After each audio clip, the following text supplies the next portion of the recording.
그래서 이렇게 누수가 생기는 원인을 좀 알고 경로를 좀 알고 그러면 이런 문제가 생겼을 때 뭐 위층과 이야기하든지 아래층과 이야기할 때 또 관리사무실하고 이야기할 때 아무 백지 상태에서 이렇게 협의나 협상을 하는 것보다 좀 지식을 가지고 있으면 조금은 유리한 위치에 서지 않겠습니까?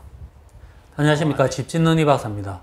이번 영상에서는 아파트 누수 관련해 가지고 제가 말씀을 좀 드리겠습니다. 제가 누수 관련으로 영상을 좀 몇 가지 올려드렸었는데 너무 많은 관심을 가져주셔서 감사합니다. 그리고 많은 분들이 누수 관련해 가지고 제 문의를 좀 많이 해 주셨는데 제가 이런 누수 관련 일을 전문적으로 하는 게 아니라 저는 사실은 신축을 위주로 많이 하고 있기 때문에 제가 직접 이렇게 누수를 뭐 철거를 하고 공사를 하는 게 아니라 어차피 또 사람을 다 불러서 하게 돼 있습니다.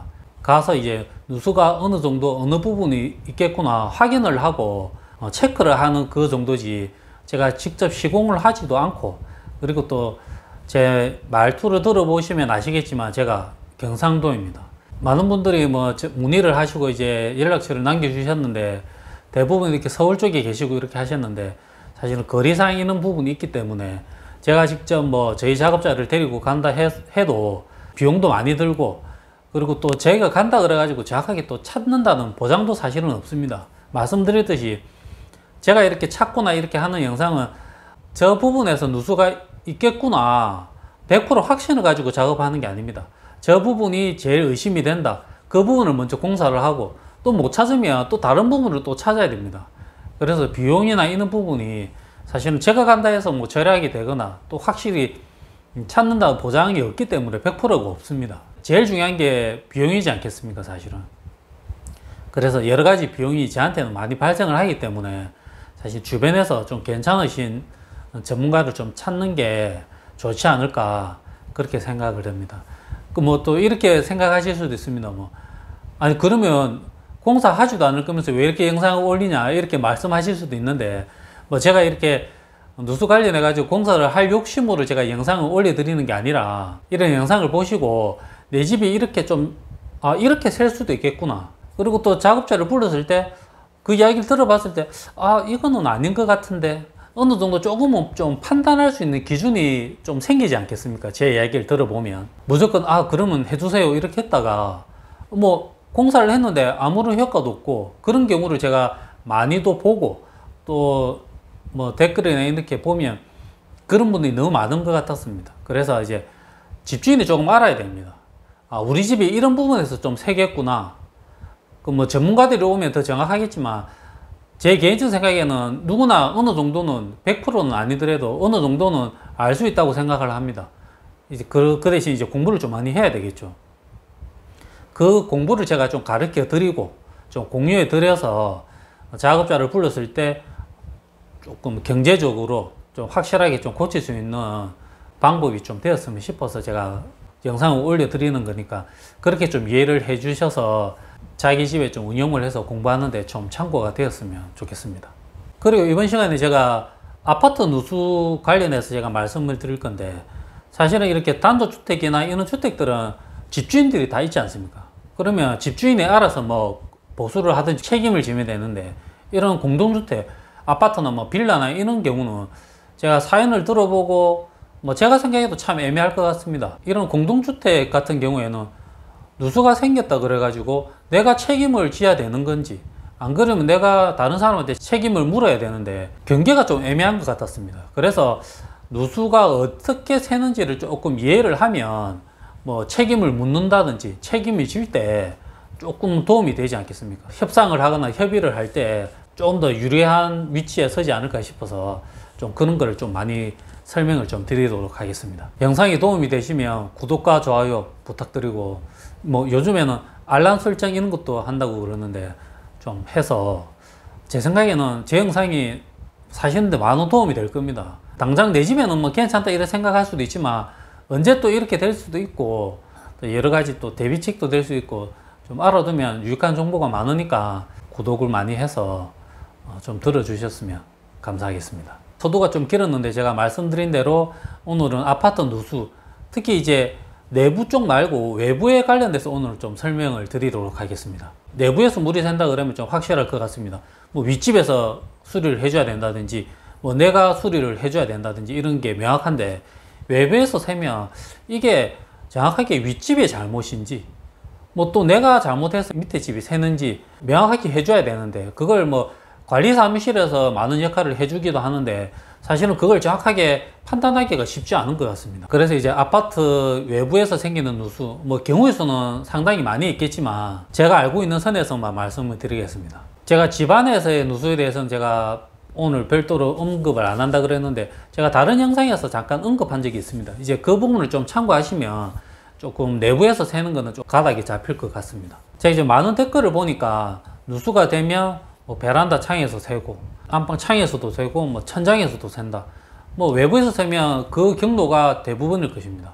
이렇게 누수가 되면 많은 부분이 이제 집주인이 하시기가 힘듭니다. 사람을 불러서 공사를 해야 되는 부분입니다. 뭐 집주인이 조금 한다 해도 뭐 창틀 주변 실리콘 정도인데, 제가 실리콘 영상을 한번 제가 올린 적이 있었는데 뭐 댓글에 몇십만 원 아끼려다가 죽을 수도 있다 이런 댓글까지 있어서, 저는 이제 이런 일을 계속 하다 보니까 외부에서는 높은 고층 건물인데도 높은데 뭐 비계를 타고 외부도 돌아다니고 이렇게 하니까 그런 거 좀 둔감해서 그런지 모르겠는데, 겁내 하시는 분이 많이 계셔서 그런 분들은 사람을 불러서 하는 게 낫습니다. 아무튼 위험하다고 해서 제가 그런 거 좀 자제하도록 하겠습니다. 아파트 외부에서 물이 들어온다 이렇게 하면 뭐 여러 가지가 있지만, 이제 창틀 주변에서 들어온다, 이 부분은 창을 잘못 설치했다든지, 그리고 또 창의 주변에 실리콘이 좀 오래됐다든지, 안 그러면 창 주변에 벽체에 균열이 생겨가지고 그 부분으로도 물이 들어올 수가 있습니다. 뭐 당장 제가 예전에 영상에서 말씀드렸듯이 창 주변 실리콘만 확인해서도 뭐 잡히는 경우도 있지만,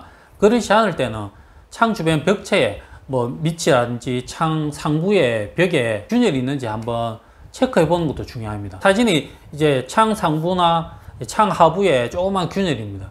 뭐 어떻게 보면 대수롭지 않은 균열인데도 사실은 이 조그만한 틈에서도 물이 충분히 들어갈 수 있습니다. 제가 생각하는 것보다 물이 아주 미세한 부분에서도 많이 누수가 되기 때문에, 이런 부분에서도 물이 셀 수 있기 때문에 뭐 사람을 불러서라든지 이렇게 이 주변에도 한번 체크를 해보는 게 좋습니다. 뭐 좀 강 크신 분, 저같이 이렇게 한 분은 그런 부분에도 뭐 실리콘은 괜찮은 거 구입하셔가지고 처리를 하셔도 되는데, 조금 위험하다 싶으시면 이제 사람을 불러서 그 주변을 우선 처리해 보는 것도 하나의 방법이라고 생각을 합니다. 그리고 이제 뭐 베란다나 방 이렇게 천장으로 물이 들어온다, 이런 부분은 참 좀 애매한 부분이라고 생각합니다. 이런 경우는 뭐 윗집에서 배관이 터져서 누수가 된다는 경우는 제외하겠습니다. 뭐 근데 배관이 터져서 새는지 외부에서 물이 들어와서 새는지 어떻게 하냐, 천장에서 이제 배관이 터져서 물이 샜다 그러면 물이 계속 셀 겁니다. 뭐 끊기는 틈이 없이.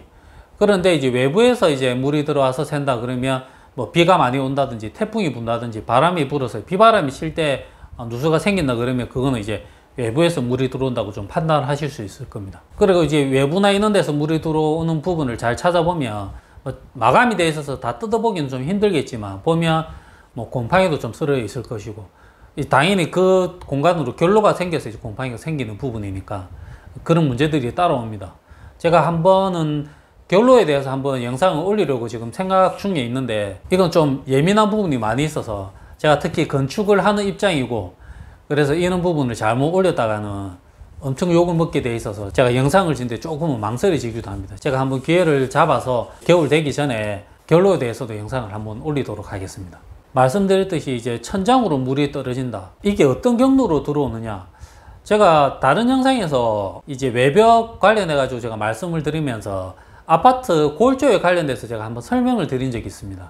아파트는 기본적으로 외부에 마감재가 없지 않습니까? 마감재라 해봤자 이제 페인트가 끝입니다. 아파트 골조를 공사를 하고 나면 그 바깥에 면 처리를 하고 바로 그냥 페인트를 칠하고 끝입니다. 내부에 단열을 하고 뭐 석고를 쳐고 이제 저희가 도배를 하고 마감을 합니다. 아파트는. 제가 이 사진을 한번 보시면 되는데, 이게 아파트 골조된 모습입니다. 층층이 올라가는 모습인데, 보시면 다른 영상에도 설명을 드렸듯이 층에 보면 이렇게 띠처럼 쳐져 있습니다. 이게 뭐 층을 나타내는 게 아니라 한 층씩 건물을 짓지 않습니까? 그러면 이 조인트 부분이 상당히 약합니다. 아파트는. 그래서 이 조인트 부분을 마감을 처리를 한 겁니다. 그냥 페인트를 칠한 게 아니라 방수도 되고 이제 그 크랙을 보호하는 역할을 하는 걸 다 처리를 해서 띠처럼 저렇게 표시된 겁니다. 제가 다른 영상에서는 제가 보드판 일일이 다 그렸었는데 설명이 되어 있는 사진이 있어서 제가 좀 가져와 봤습니다. 여기 보시면 아파트 한 층을 치고 그 다음 층을 치게 되면 바닥과 벽체에는 이렇게 조인트가 생깁니다. 여기에도 보이듯이 그 사이가 많이 취약합니다. 그래서 제 전 사진처럼 그 외부에서 처리를 하는데, 처리를 해도 이 부분이 빗물이 들어가면 제일 많이 누수가 되고 문제가 생기는 부분입니다. 다른 사진에서 이렇게 보이듯이 이게 한 층과 측면 공사를 할 때 조금 관리를 잘 해야 되는 부분인데, 바닥 벽체 있는 부분은 이물질들이 많이 들어가게 되어 있습니다. 청소를 깨끗이 한다 하지만 이렇게 여기에는 쓰레기도 들어갈 것이고 뭐 이물질들이 많이 들어갑니다. 이 부분이 밀실하게 접착이 안 되기 때문에 나중에는 이 부분에서 점점 문제가 생깁니다.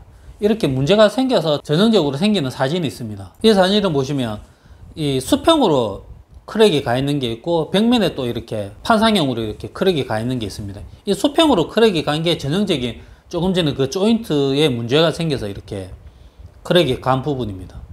사실 이렇게 크랙이 잘 갑니다. 아파트가 고층이다 보니까 밑에서 그렇게 잘 못 봐서 그렇지 이런 부분이 상당히 있습니다. 층당 조인트도 취약하지만 또 이제 베란다 부분에도 많이 취약합니다. 요즘에는 베란다 확장을 많이 하지만 예전에는 베란다 확장을 안 하고 거기에 난간 같은 게 돌출되어 있거나 이런 부분이 많이 있었습니다.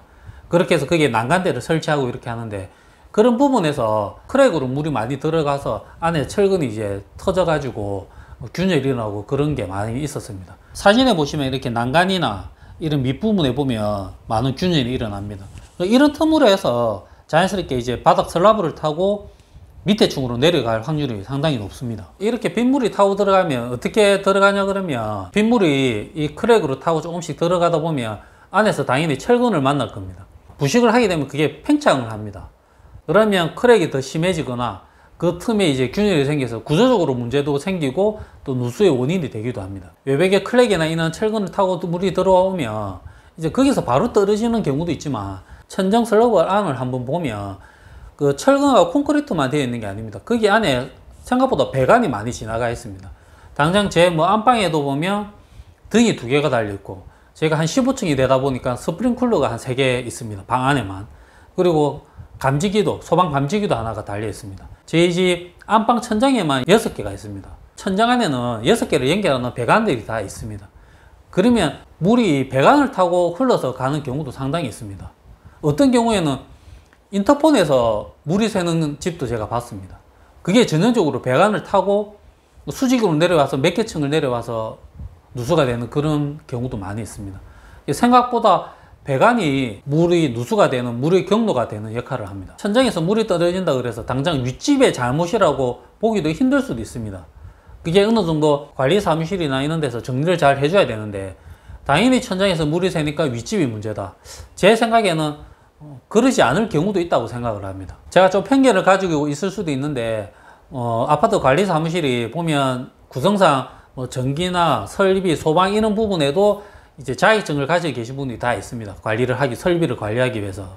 그리고 또 제 생각에는 건축 자격증을 가지고 계신 분이 계실 겁니다. 그렇지만 제가 생각할 때 실무 경험이 그렇게 풍부하신 분이 계신 경우도 있겠지만 안 계신 경우도 많이 있다고 생각을 합니다. 그래서 이제 이런 부분을 잘 정리하는데 조금은 어려움이 있지 않을까 이런 생각을 가집니다. 그래서 이런 문제가 생겼을 때 뭐 관리 사무실이라 그래가지고 무조건 나를 믿고 이렇게 할 게 아니라 어느 정도 제 자신이 이제 기준을 가지고 있는 게 중요하지 않겠습니까? 태풍이 온다, 장마철에 저희 집 천장에서 물이 샌다. 그렇다 그래가지고 무작정 윗집이나 관리 사무실에 연락을 해서 윗집에서 무조건 물이 샌다 이렇게 보상을 해달라 할 것도 아니고, 아랫집에서 물이 샌다 그래서 제가 무조건 다 보상해 드리겠습니다, 이게 할 게 아니라고 생각을 합니다. 뭐 당연히 제 잘못이면 해줘야 되고 윗집의 잘못이면 윗집이 보상을 해줘야 되지만, 그게 정확하게 제 잘못인지 윗집의 잘못인지 어느 정도 좀 명확하게 확인이 돼서 배상을 해야 되지 않겠습니까? 댓글에 어떤 분이 그런 말씀을 해 주신 적이 있었습니다. 자기가 4층에 사는데 3층에서 물이 샌다. 근데 이제 5층에서 이제 인테리어를 좀 했던 것 같습니다. 관리 사무실에서 했던 말이, 5층에서 인테리어를 하면서 베란다 샤시를 잘못 설치를 해서 그 물이 이제 4층을 뛰어넘고 3층으로 물이 흘러서 3층에 샜다. 이렇게 관리 사무실에서 정리를 해줬던 것 같았습니다. 그래서 이게 이렇게 되는지 저한테 문의를 하셨는데, 제가 뭐 현장을 정확하게 보지도 않고 그래서 뭐라고 말씀을 드릴 수는 없지만, 사실 뭐 그럴 수도 있을 겁니다. 5층에서 인테리어를 했는데 그게 잘못이 돼서 그 한 층을 지나가서 이제 5층에서 했는데 4층을 지나서 3층에서 물이 셀 수도 있을 겁니다. 그렇지만 제 생각에는 그 확률이 조금 희박하지 않을까. 그럴 확률도 있겠지만 어쩌면 또 오비락일 수도 있지 않겠습니까? 어떻게 보면 4층 바닥 외부에서도 물이 누수가 돼서 3층에 셀 수도 있지 않겠습니까? 제가 말씀드린 이런 경우에처럼. 그래서 그런 걸 확인을 해야지, 무턱대고 이제 5층에서 인테리어 했기 때문에 3층에 누수된 걸 5층이 다 책임을 져야 된다. 제 생각에 좀 그건 아니라고 생각을 해서, 해줘야 될 것 같으면 해줘야 되지만 정확하게 확인하는 게 더 중요하지 않겠습니까? 그게 또 쉽지는 않겠지만 일반인들 하시기에는. 그리고 또 아파트가 이제 고층이다 보니까 바깥에서 육안으로 확인을 하는 게 또 한계가 있지 않습니까?